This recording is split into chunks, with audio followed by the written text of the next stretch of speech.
I'm Justin Lum, reporter with Fox 10 News in Phoenix, Arizona. We are diving right back into the Larry Vallow and Chad Daybell case. If you're not familiar with this complex story, there are a lot of names, connections, and events. So we're going to fill you in on the basics of who's who. We start with Larry Vallow. Lori is in an Idaho State hospital right now, deemed mentally incompetent. She has yet to face murder charges in the deaths of her kids, JJ Vallow and Tylee Ryan. She's also accused of conspiring with her husband, Chad Daybell, in the death of his first wife, Tammy. Chad is still behind bars right now, waiting for a January 2023 trial, accused of murder in the deaths of JJ, Tylee, and Tammy, not to mention insurance fraud. Here in Arizona, Lori was indicted by a grand jury accused of conspiring with her brother Alex Cox to kill her then husband, Charles Vallow. Alex shot and killed Charles in July of 2019, and he died months later of natural causes. Meanwhile, Gilbert police recommend that Lori and Chad be charged with attempted murder in the first degree. The victim, Brandon Boudreaux. He is the ex-husband of Lori Vallow's niece, Melanie Pulowski. Investigators believe Alex Cox shot at Brandon while he drove his Tesla into his driveway. Here are the siblings, JJ and Tylee, along with their big brother, Colby Ryan. That's Lori's adult son she had with her second husband. He would take the last name of Joseph Ryan, Lori's third husband, Tylee's dad. In 2018, Joseph Ryan died of a heart attack in Phoenix, and at one point in all this, the case would be reopened by Phoenix police to look deeper as all of this unfolded. And of course, the grandparents of JJ Vallow, Kay and Larry Woodcock, who we met 2 years ago as they wanted the answer to one question: where were the two missing kids? So Kay and Larry, here we are 2 years since the search for your grandson JJ Vallow and his sister Tylee Ryan went public. We're waiting on a joint trial for Chad and Lori, but Lori is still deemed not fit to proceed. Do you think, I think I know the answer, do you think she's really struggling mentally, or is this all a legal play? 100% legal play. Yeah. She's malingering. We feel she's malingering. She is doing what she did to when she and Joseph Ryan were going through the court process, custody process for Tylee. She played with the court the entire time. They never held her accountable for anything, and I believe that's what she's doing again. So this way she's sliding through not being accountable again, at least for now. We got the two case files from both Chandler and Gilbert police departments investigating Lori and Chad's alleged involvement in the death of Charles and the attempted murder of Brandon. But what was your reaction when this all came out just recently, to learn that these police agencies here in Arizona would release all of this way before trial? Surprise. I can't believe they released that much detailed information. Yeah.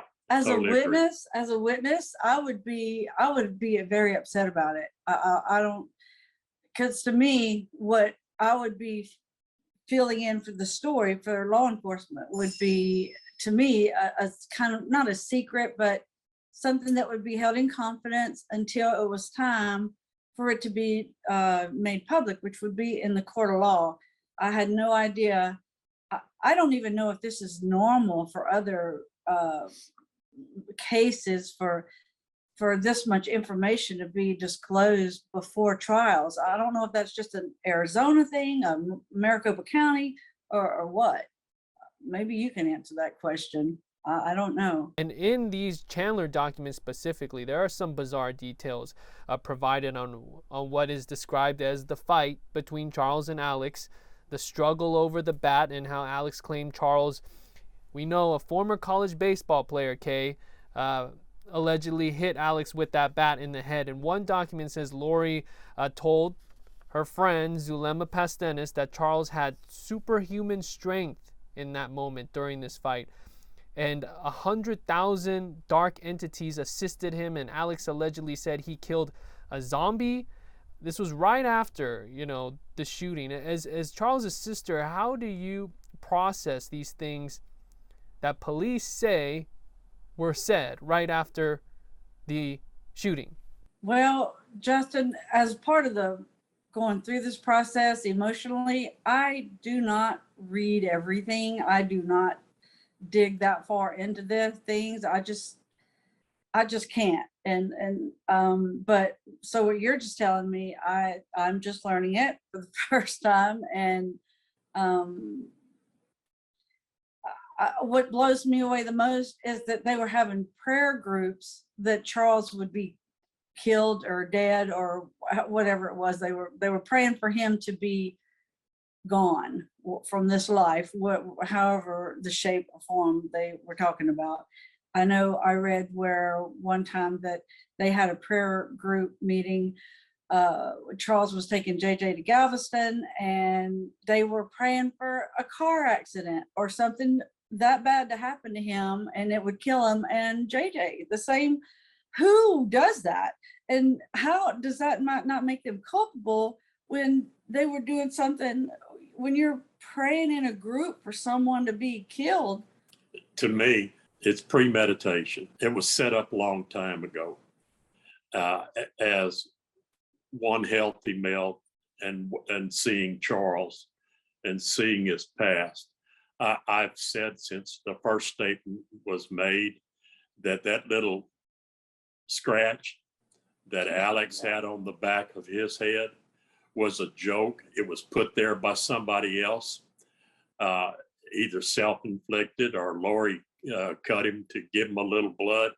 But I can promise you this, Charles was absolutely much of a man.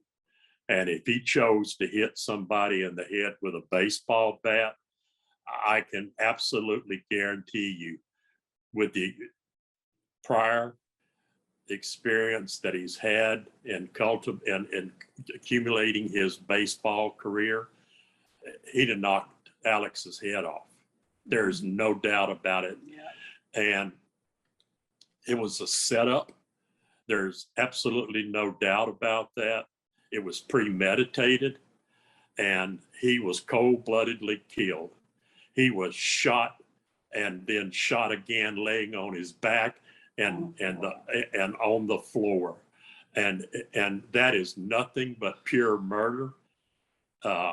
Lori is guilty of murder right there. She is guilty of murder of the two grandkids. She murdered JJ, and they're guilty. And as far as Chad was right there. Whether he laid a hand on tying JJ up and rolling him up, it was in while he was there. And he is guilty 100% of premeditated murder. And as far as I am concerned, he can rot his ass in jail until there's nothing but gunk on the floor, as far as I'm concerned. And if he gets the death penalty and put to death, that's the best thing that could happen. Kay, you and Lori had a text exchange. I was part of this document dump. Before Charles's funeral, she said she was going to send the ashes to you, and you wanted JJ to be at the funeral, but she said it would be too much for him. I'm sure you remember this text now. Now looking back, and everything's gone on, how do you reflect on that exchange between you two? That was probably one of the last.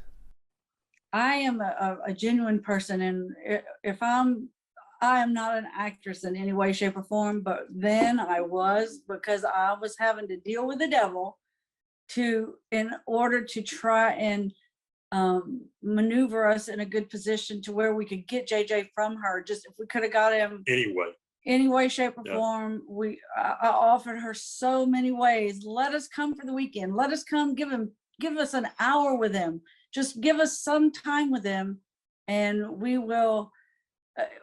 It's all on us. We'll be there, whatever, for your convenience. And for her to she just blew it off because she was she was angry about not getting the insurance money, which was not my fault. And that insurance money, had she done it, we'd have signed the back of the check and say, here, give us JJ. No If- questions. If she would have contacted us one time, like I asked and asked and asked, and she never would. If she would have one time, that's all I needed was one exchange with her to talk to her and tell her, look, just come, here's the money, give us JJ, and we're done. So that conversation happened after she found out she was no longer the life insurance beneficiary? Yes, absolutely. And that was after. more than one conversation too, by the way, and one contact. Do you believe money is the main motivator behind all of these terrible events, or the spiritual beliefs? Money is the motivator, the spiritual events were the method to get them there. That's all it was. This It was is a nothing- vehicle. This has been nothing more than money, lust, And greed. and greed. Greed. Yeah, Sex and greed, absolutely. the root of all evil. Here we are in December 2021. How have you two changed together individually since December 2019? I feel like that it's brought us together to a point that we've always been close, and my life is taking care of Kay and providing for her. But this has brought us together spiritually, more emotionally. We both cry. We both are excited when certain good things happen, and we stay positive for the future, a combination of this case. And I think that we're retired. I've worked extremely hard my entire adult life to build two very successful businesses. And I put this ahead of all of that. It's taken me a while personally to realize that life was not about always working and accomplishing and prospering it. And now we just, it's a unity of, it's sorrow, but it's a unity of peace between us that we have each other. And I think that's the one thing that really binds us. And we never want to lose our drive for this case to be closed, and in the face of the law, by the law, things will be adjudicated. And I can't imagine not having Kay with me, and I can't imagine not having the support of the community. And by that I mean from our families to our friends to friends we've never met, and from the media like yourself, which you'll never know how appreciative we are of so many individuals in the media that have helped us and give us relief to a certain extent. This gives us an avenue, a venue to release a lot of our feelings and keep our spirits going. Up until now, I have, and I'm speaking for myself because it's just been, although it's been a journey together, we each had to do it individually. And I feel like I have been beat up from one side and down the other. I feel like I've aged 10 years in the last 2, and there's no doubt in my mind. When I look in the mirror, I can see it. And I feel like now I'm starting to be motivated. I feel something coming out that I see a lot of things that need to happen because of what I've seen go on with the law and different things throughout this process that needs to be changed. And I feel I didn't know when I could do it, but now I'm feeling okay. I'm getting some energy. I'm not going to be their victim anymore. I'm going to be the kids advocate. I want to be Charles and JJ, Tylee, and And the rest. and Tammy's advocate to help others. And how that looks right now, I'm not sure, but it's coming, and it will be something good, because something good has to come from this. Something really good has to come from this, because there's been too much bad. Next on the Vlogcast, Nate Eaton, news director of EastIdahoNews.com. He was on top of this case with us from the very beginning, on the ground in Idaho, as local law enforcement and the FBI investigated the disappearance of JJ and Tylee, as well as the death of Tammy Daybell. Nate, let's dive right in here. Between Chandler and Gilbert police, we have nearly 1,500 pages of documents. Body camera footage of the Boudreaux shooting. We have been waiting for that for a long time. Of course, the Charles Vallow death investigation, and hours of interviews with detectives, crime scene photos, and all these emails with the FBI that we had to comb through as journalists covering this case. For you, though, I'm interested to know, what else is there left to know about this web of cases here? Yeah, there was so much that was dumped. It's like we had been waiting for this months and months and months, and then it all came out. I think the thing that we're still waiting on is, what does Rexburg and Fremont County, what do those jurisdictions have as far as their notes, their interviews, their body camera footage, things like that, that still has not come out and may not come out until this actually goes to trial. We know that there's body camera footage from the day that the Rexburg police went over to Lori's townhome in Rexburg, the initial call to check on the welfare of JJ, because they played it at the Chad Daybell's preliminary hearing last August.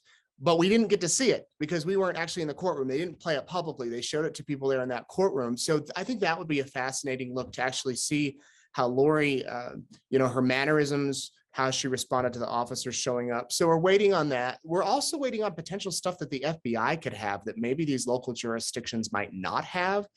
And I mean, whatever other agencies might have, there just could be so much more that comes out. But I think a large portion of it did come out when Arizona released all of those things.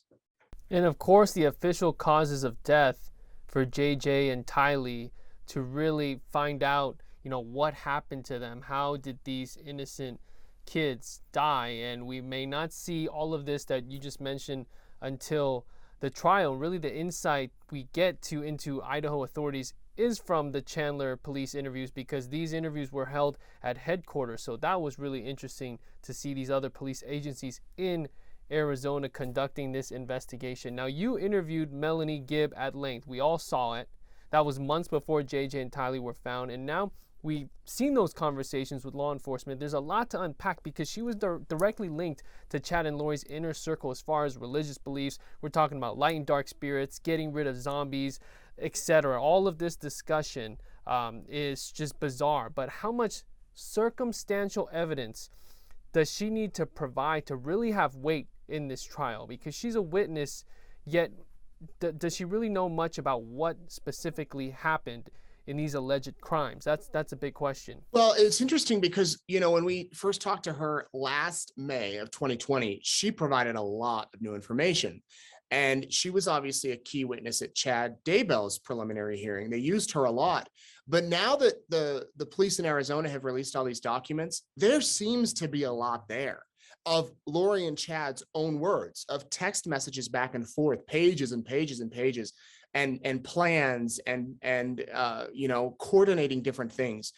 So in the beginning, it may have seemed that Melanie was key to this, that she knows a lot of what was happening, but it might come down to the fact, I'm not a legal expert here, but it might come down to the fact that maybe they have enough between Chad and Lori and these other people that might stand, because it's their own words more than based on what Melanie observed or what Melanie may know.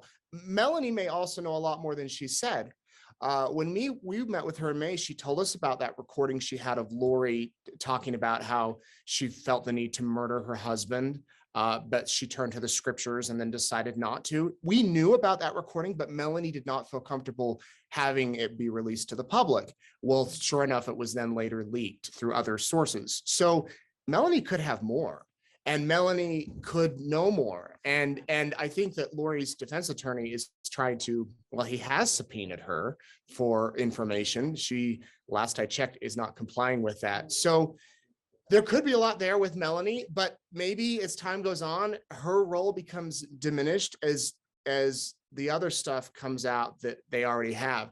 One other thing, Justin, I thought of, you mentioned the cause of death for JJ and Tylee. We also don't officially know the cause of death for Tammy Daybell.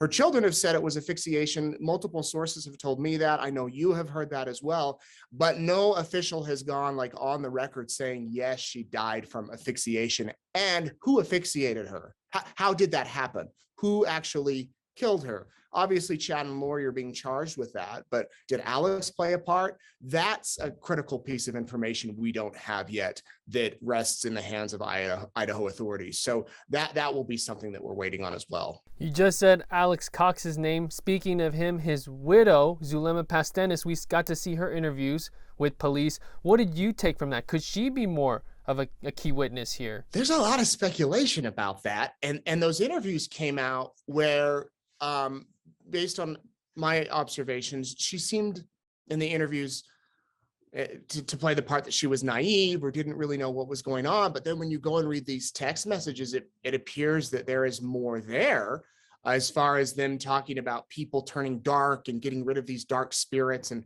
Chad and Lori even asking her, I believe, to change the weather so that things could happen with Alex as well. So at least we know that Zulema did sit down with police, as far as I can remember, at least twice, based on what we've seen, so with her attorney. So she did talk with them.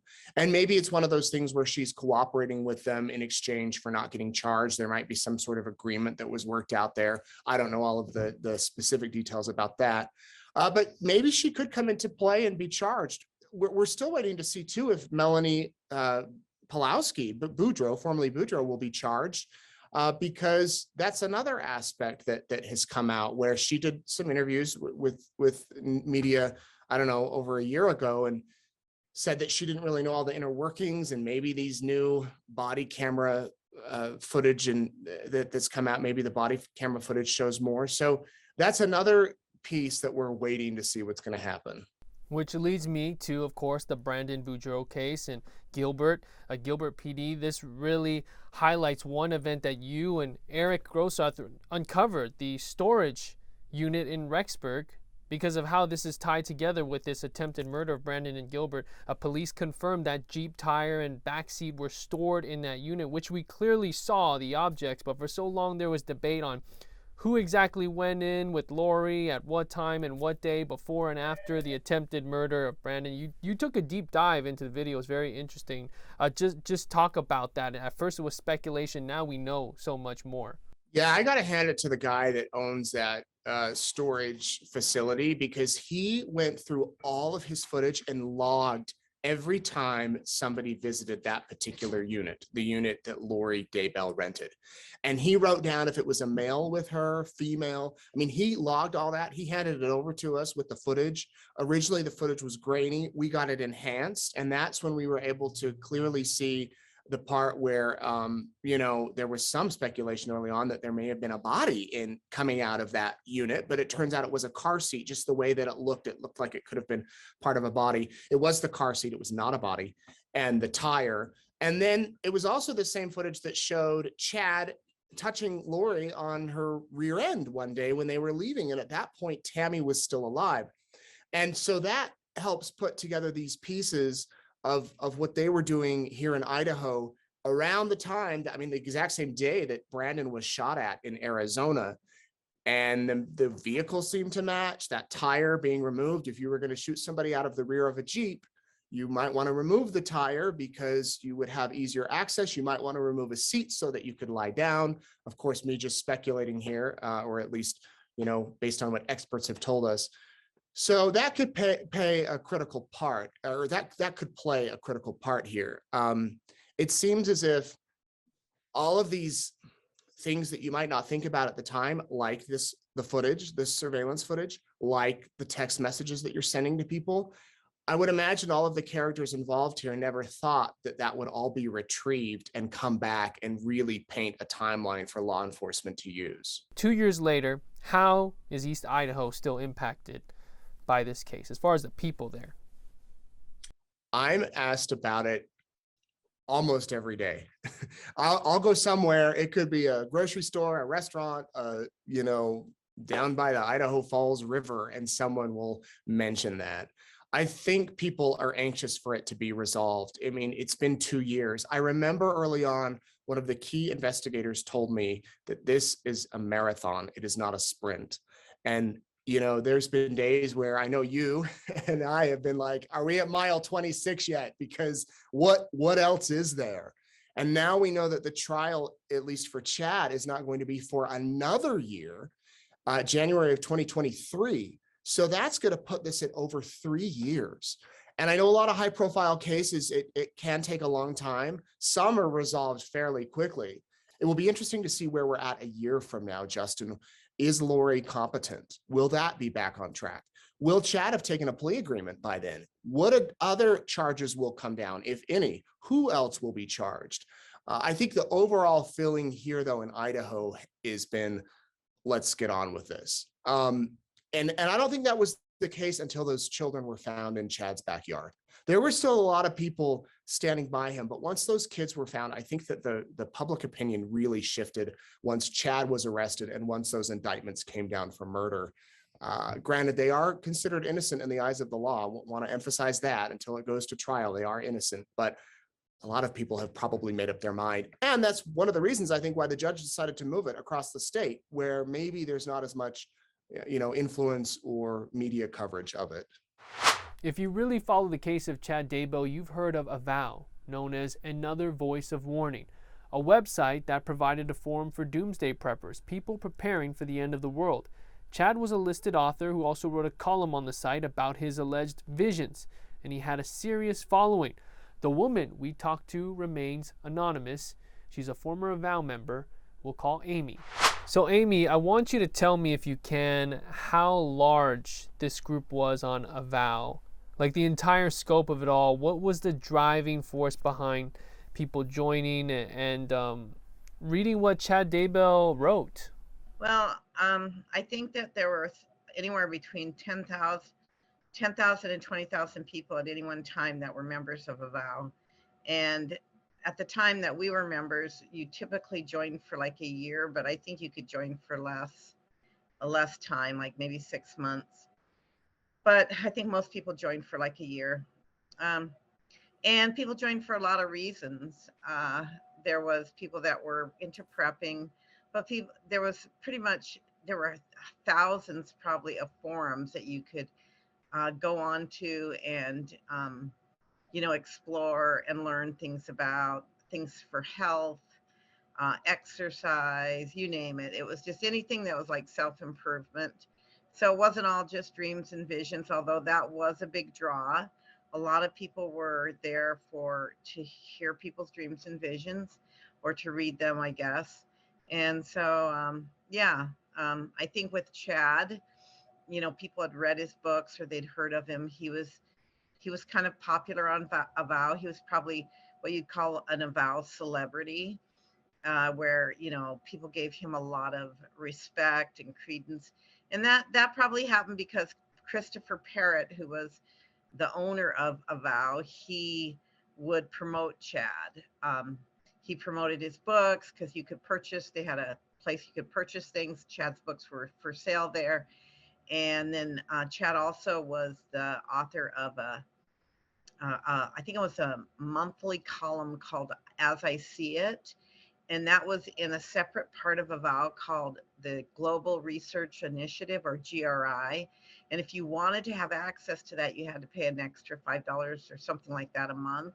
And so what they would do is in the general forum where everybody got, anything, they would post the beginning of Chad's column. They'd post like the first 3 or 4 lines or maybe a paragraph. And it would always be kind of a teaser. And it would be like, okay, if you want to know more about what Chad has to say, you have to join GRI to hear the rest of it. What did you think when you found out he wasn't in Hawaii writing this book about someone, but he was in Hawaii with Lori Vallow, and her kids were missing, and these two were persons of interest, and Tammy had just passed away. Well, first of all, I don't live in the Intermountain area. I live quite a ways away. And so my daughter called me one Saturday morning, and she said, Mom, she said, did you hear that Tammy Daybell had passed away? And I was in complete shock. And my daughter actually was really good friends with her daughter. And so, and we knew them. We knew Chad. My husband and I knew Chad and Tammy. So I was shocked. I couldn't believe it. It just seemed so strange. And then, that was October 19th. And then fast forward 2 months, I was, because we have a lot of family members that live in the Intermountain area, I would go to a local, internet site of news for that area. One day I went there and I saw that it said that these two kids were missing. And as I read the article, it said that it was in connection with the death of a Fremont County woman, Tammy Daybell. And I was like, what? I was just like, I could not believe it. I just was like, how is this connected? I thought there must have been some kind of mistake, because I just couldn't believe it. I mean, what do these two kids have to do with her death? And so, of course, then things began to unfold.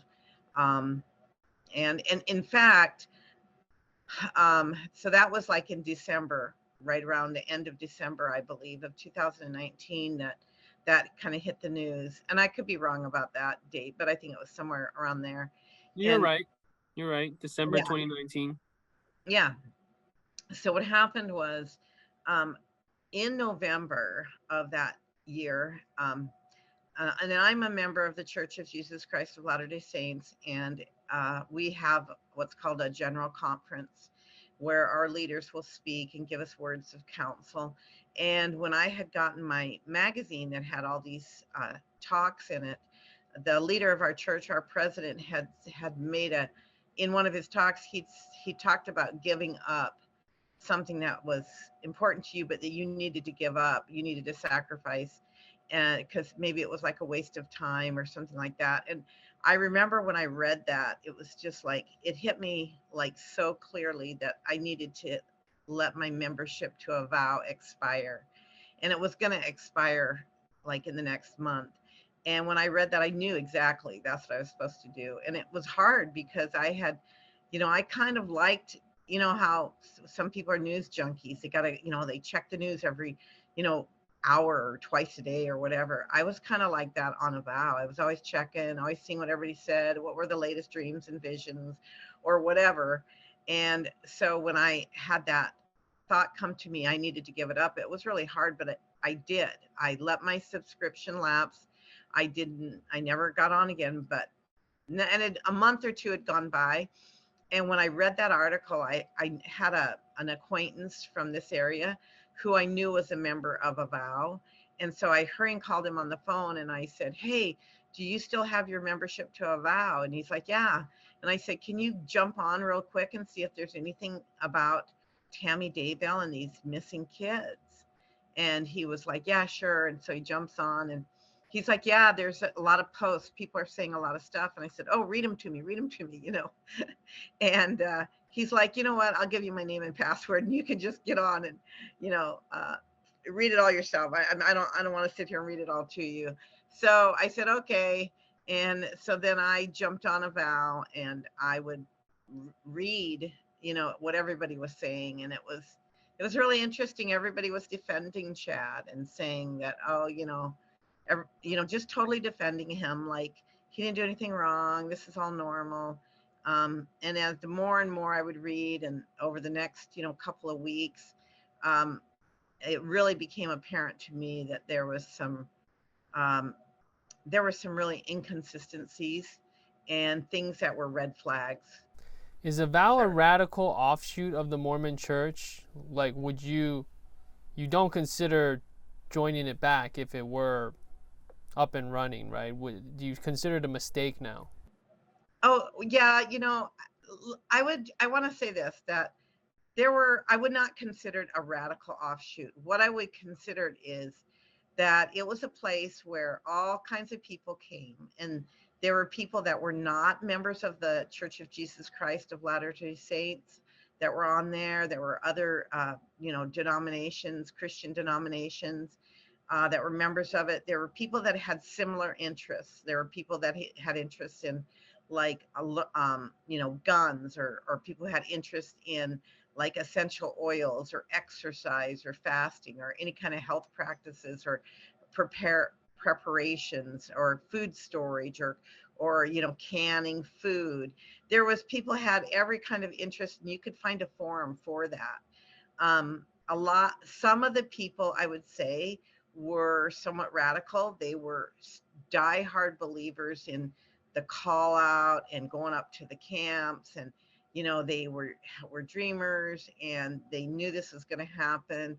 And then there were people that didn't believe in a call out, so there was a cross section of people. I wouldn't call it radical. I would say more, maybe leaning more to, I'd say, conservative type beliefs, or they weren't, I wouldn't say hardly any of them were liberal politically. I'd say most of them were conservative politically, but there was all kinds of people, and most of them were, I would say most of them were good people. There were some that were, kind of on the fringe, not saying that they were bad, but some of their beliefs were more fringe beliefs. But the people that I would, a message personally or privately, they were very good people, very nice, normal, everyday people. And I knew people in my congregation that were members of a vow, and they were just normal people. Finally, a deeper legal look at the case. We talked to Scott Reisch, a criminal defense attorney and host of Crime Talk. He's been covering the Vallow-Daybell case, specifically its court proceedings, for a while now. Scott, thanks for joining us. Let's start with the news on the Daybell trial, the setting, the time for Chad Daybell, January 2023. That's what we're looking at. About 10 weeks scheduled here, but Lori Vallow still deemed incompetent as of now. Those cases are still officially joined. Her commitment extension should end sometime in March 22. But what foreseeable issues are there as the Daybell proceedings still move forward? Like I said, there are two cases going on. You have Lori Vallow's case, you've got Chad Daybell's case. But Lori Vallow hasn't even been advised on the indictment, which alleges the homicide charges, because she was deemed incompetent in the previous case. So everything's been put on hold for her matters, but yet the judge is still trying to conduct and keep everybody in the loop from all sides, from the Daybell and the Vallow cases. But it gets complicated when one proceeding is stayed and the other is ready to go to trial. So the judge is going to have to make some decisions. Obviously, he said we're going to set this out into January of 2023, which seems like a long time because all of these matters have really been going on now for almost 2 years. Yeah, how rare is it to have a situation like this where you have a co-defendant ready to go and another co-defendant that basically was never even arraigned on the charges? It doesn't happen in most cases, but it's not completely uncommon. Most of the time you see it in co-defendant conspiracy cases, for example, like in federal court, where the guy that gets picked up first says, hey, let's go to trial. And then the government picks up somebody else, kind of a straggler, and they need time to get up to speed and prepare. And the speedy trial issues don't really begin until the last person is picked up. So it's not uncommon for something like this to happen. It doesn't happen every day, but it happens. It's a thing. So John Pryor, Daybell's attorney, he does want the cases to be severed. Possible he can make that happen, or pretty likely with everything in this case and the ties between Lori and Chad that they stay, it stays uniform? Normally a case is severed when co-defendants have made statements and they can be used against one defendant but not the other. No statements have really been made to police in this particular case. The reason why I think the judge would grant a severance of these cases, separate trials, would be the fact that there's going to be more than likely competing defenses, conflicting defenses, where Lori Vallow is basically going to be accused of doing all these bad things, or her brother, and Chad Daybell is going to say, I didn't know anything. Look, she fools everybody. She's crazy. And he's going to be pointing the finger at Lori Vallow. That's where I would see the severance come in.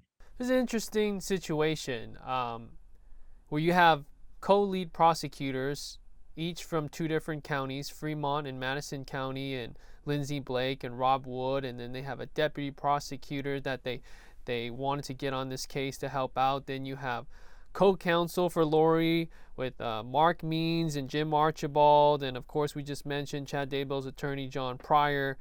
So I'm going to talk about Mark Means. What were your thoughts about the allegations made by him in that motion, claiming that the clinician with the Department of Health had manipulated Lori to talk to attorneys with the Church of Jesus Christ of Latter-day Saints? Color me skeptical, okay? It sounds like Lori Vallow did in fact make a call to the attorneys for the Church of Jesus Christ of Latter-day Saints, but it sounds like the attorneys did everything correct and said, hey, I can't talk with you. They contacted the attorneys, they contacted the prosecutors and said, hey, this is what happened. Who knows what really took place, but when you're dealing with people that are not competent, and as you may recall, not so long ago, she still may be believing that, you know, the end of the earth is coming and everybody's zombies, things like that.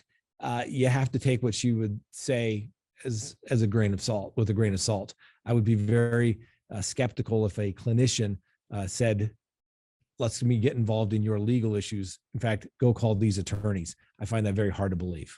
Yeah, because we, the public, haven't heard from this clinician in question. This is an alleged statement from Lori to Mark Means, and in allegedly talking to these attorneys. So in saying that, prosecutors Lindsay Blake and Rob Wood accuse Means of using hearsay, unfactual allegations, and unethical representation of Vallow. I mean, do you agree? And looking at his recent motions, and what do you make of the state's argument? You know, they said he should be sanctioned from the court until she's actually competent.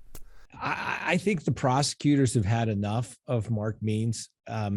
He has made some outlandish allegations throughout these proceedings. And as an attorney, you can't just say whatever you want.